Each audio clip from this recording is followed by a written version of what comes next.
Ili usipitwe na matukio mbalimbali na uwe wa kwanza kutazama video zetu, tafadhali bonyeza neno subscribe hapo chini ya video hii, kisha bonyeza alama ya kengele itakayotokea. Asante.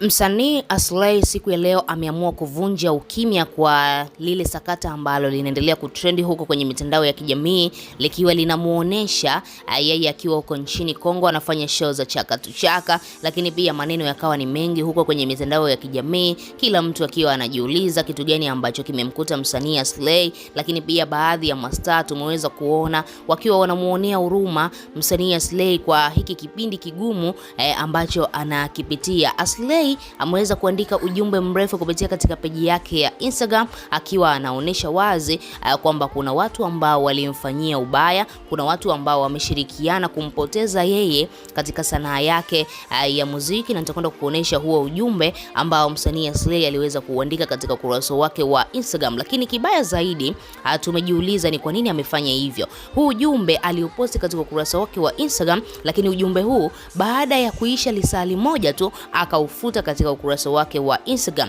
Tukawa tunajiuliza ni kitu gani ambacho kinaendelea kwa Aslay, ni kwa nini hajiamini, ni kwa nini anafanya vitu alafu anahisi kama anajishtukia fulani hivi.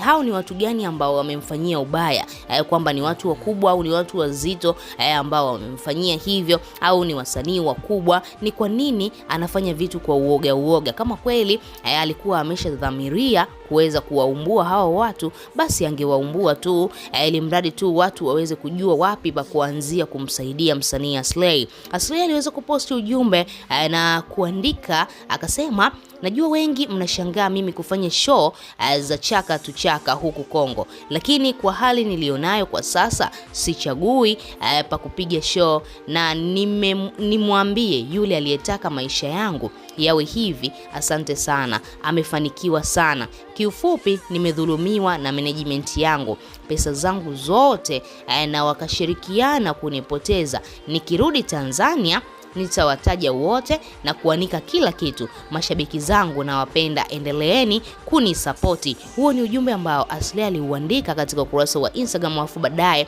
akaweza kuufuta. Tukawa tunajiuliza kwa nini ameufuta, kwa sababu ukiangalia hapo anaonesha wazi kwamba alidhulumiwa pesa zake na management yake, lakini sio tu kudhulumiwa, walitamani kumpoteza kabisa katika sanaa ya muziki. Yani kuna watu waliungana kwa pamoja ili mradi kumpoteza Aslay katika sanaa ya muziki, jambo ambalo limewaudhunisha na kuwathikitisha sana mashabiki zake. Wengi kujiuliza, kwani Aslay aliwahi kuwa bifu na nani? Aliwahi kugombana na msanii gani? Mbona Aslay alikuwa ni msanii peace sana, anaongea na kila msanii, hana bifu na mtu, maisha mengine yanaendelea. Lakini sasa hivi Aslay anakuambia ana watu ambao walikuwa wanataka kumpoteza katika sanaa ya muziki, jambo ambalo kila mtu ameshangaa na kujiuliza hawa wasanii ni wapi ambapo wanaelekea? Kwa nini wamekuwa ni wasanii ambao wanatengeneza mabifu? Na mara nyingi sana tunaona hawa kina Bujaku wanazungumza kwamba wasanii wa hapa Tanzania wanakuwa na vinyongo sana, wanakuwa na mabifu sana, ndio maana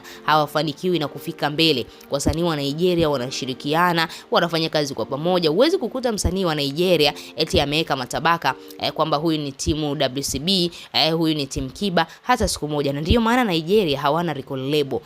Kwa sababu gani? Kwa sababu wao wanajua ni kitu kimoja, wanafanya muziki mmoja. Ndio maana hata Jux alipoenda kule bana atafanikiwa sana katika sanaa ya muziki, kwa sababu tu tunafahamu wa Nigeria ni watu ambao wana ushirikiano wa hali ya juu. Lakini kwa hapa Tanzania imekuwa tofauti, kila mtu amekuwa na utimu, kila mtu anatengeneza mashabiki zake, yani wasanii hawashirikiani hata kidogo. Wewe kama shabiki una lipi la kuzungumza baada tu ya Aslay kudai kuna watu ambao wanataka kumpoteza katika sanaa ya muziki? Tochea maoni yako, lakini pia nikumbusha ambaye bado hujasubscribe, bonyeza maandishi mekundu yaliyoandikwa neno subscribe.